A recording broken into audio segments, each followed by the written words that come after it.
everybody? It's your boy Hoop Jogging back with another video. If you would take a second to like, comment, subscribe, hit that notification bell, please.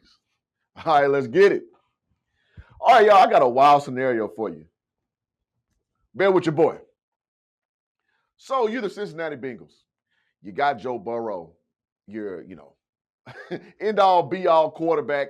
One of the best quarterbacks you've seen in franchise history. He goes down again. You bring in Jake Browning, the great Jake Browning, against the Jacksonville Jaguars, and you throw not one, not two, but 3 interceptions.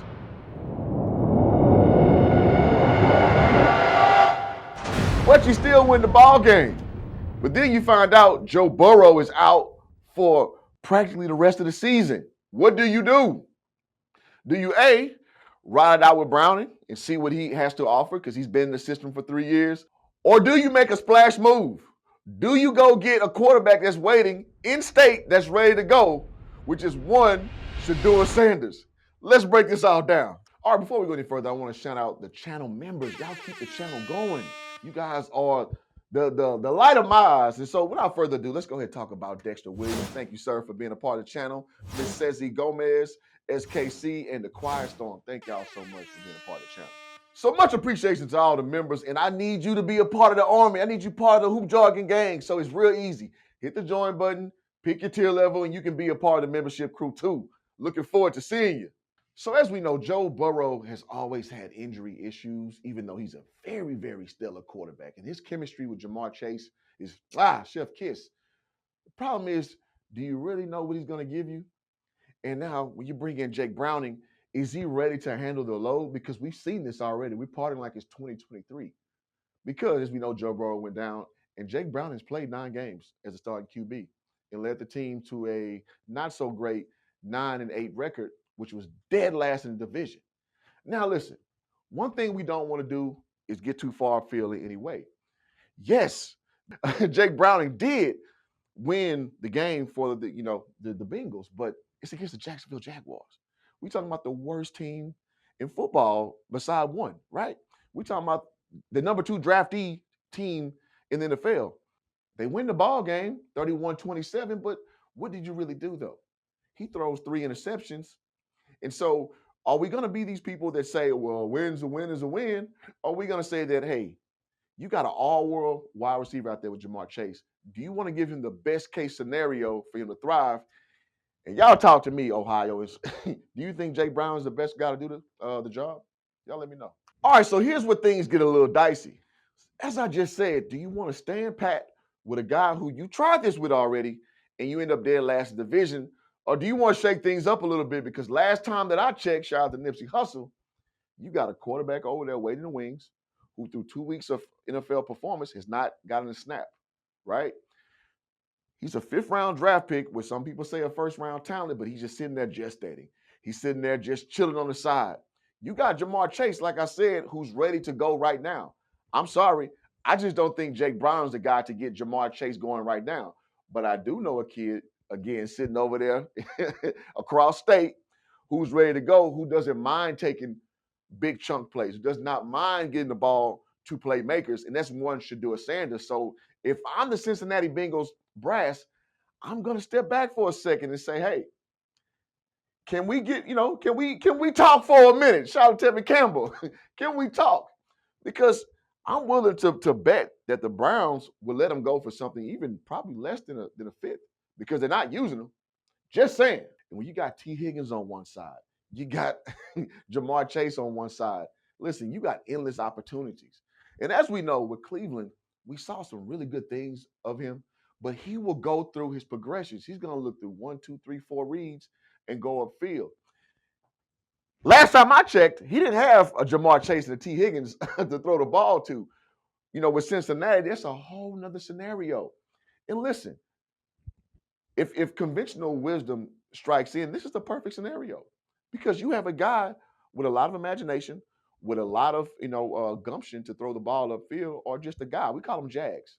I'm sorry, Jake Brown is just a Jag. So you bring him in, you ready him to your system, and maybe you don't start him immediately. I get that. People saying it's too much too soon, but do you really want to go 15 more weeks? No, I'm sorry.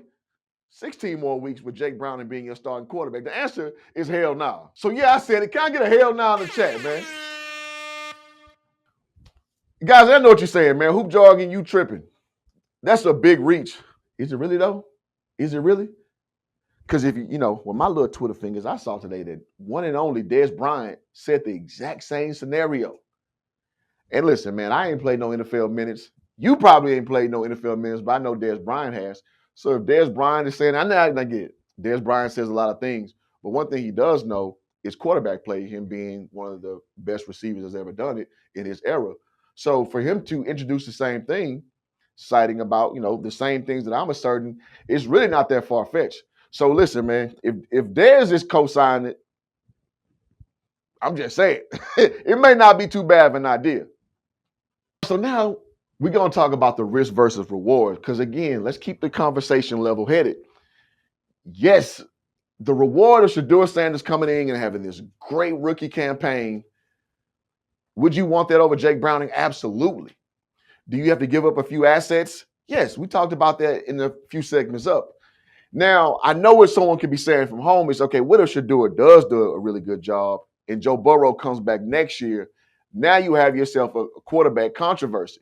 And listen, best case scenario, you'd be absolutely true with that assessment. But also, you can understand that, listen, you got those two Ferraris out there with T. Higgins and Jamar Chase out there. They're ready for some action right now, boss. So that's a problem, what they call a first world problem. You can deal with that next year. And listen, worst case, if Shedeur turns out to be, too great and makes a controversy, you can flip that for more assets to a team that needs a QB1, which you have in Joe Burrow back. So there's really no downside, really, when you look at it. So if your aspirations are to win the Super Bowl right now, not later, why not bring in a guy who could potentially give you a better job? And again, put him up against Browning. If he doesn't look better, hey, you burned a 6th rounder. No problem. But if it does be one of those, lower risk, high reward, situations, you look like a genius and you only pulled him right up the highway. You know what I mean? Staying in Ohio. So I think that if I'm the Cincinnati Bengals, this is the obvious move to make. Now, a move like this, again, we got to take our caps off of being NFL enthusiasts and understand it from the fan perspective too, because you got to know that if you make a big move like this, you're going to split, hairs with the fan base. One faction is saying, hey, I would love to have Shedeur Sanders. That's going to be a scenario with a dynamic quarterback, with a dynamic offense we have already. Let's do it. But then there's always going to be your skeptical people saying, hey, you know what? We still won with Browning. He's our guy. If we just cultivate him a little more, maybe he can keep winning for us. So again, let's go back to the fool's gold. Don't be fooled by a victory against the Jaguars within one score at 31-27 when the Jaguars were the second to worst team in the NFL just a year ago. It's a reason why Travis Hunter was drafted number 2 over there. Just saying. So I laid it out for you. The question remains, if you were the general manager of the Cincinnati Bengals, what do? You lost your all-world quarterback. You got your guy who you've brought in 2023, didn't work out so great, being your backup. And in the wings, you got a potential trade scenario that doesn't not make sense. What would you do? As a matter of fact, in the chat, tell me right now, what would you do? What would be conventional thinking? Because do you want to go with the guy who you trust but didn't quite give you the results, or the guy with a high upside that won't cost you a lot on the front end? Y'all let me know in the chat, man. And so that's all I got on this one, man. So y'all drop y'all comments. Let me know what you think. Thank y'all for rocking with Hoop Jargon. Yo, guys, real quick. So if you're digging the content, hey, as always, like and subscribe. Hit the notification bell so you get every new video as it comes out. In the meantime, go ahead and check this video out right here.